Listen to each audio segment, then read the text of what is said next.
जी डॉक्टर बाबू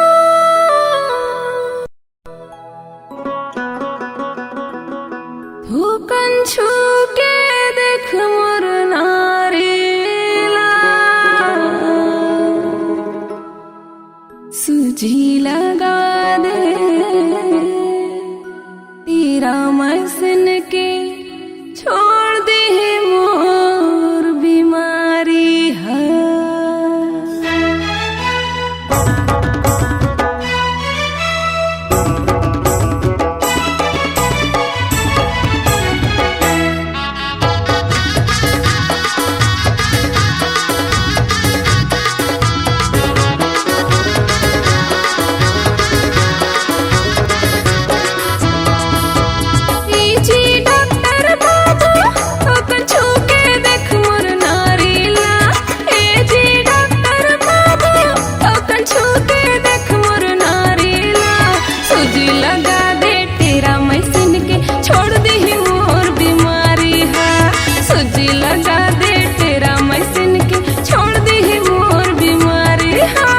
धकर धकर तोर छाती करत है मध्यम चलत है नारी हा।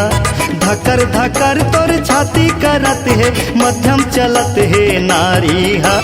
सूजी लगा हूँ तेरा मशीन के छोड़ दी तोर बीमारी हा। सूजी लगा हूँ तेरा मशीन के छोड़ दी तोर बीमारी हा।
के सूजी भारी पिराते कन्हा में सब लगवाते।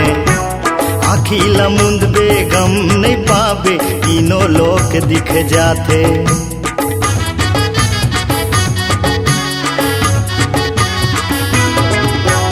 हाथे के सूजी भारी पिराते कन्हा में सब लगवाते।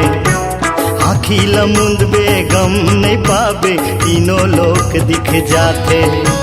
हरू हरू मैं दवा ढकेलूं, हरू हरू मैं दवा ढकेलूं, छूट जाही दुनियादारी हा।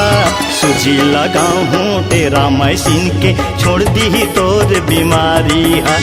सूजी लगाऊं तेरा मशीन के छोड़ दी तोर बीमारी हा।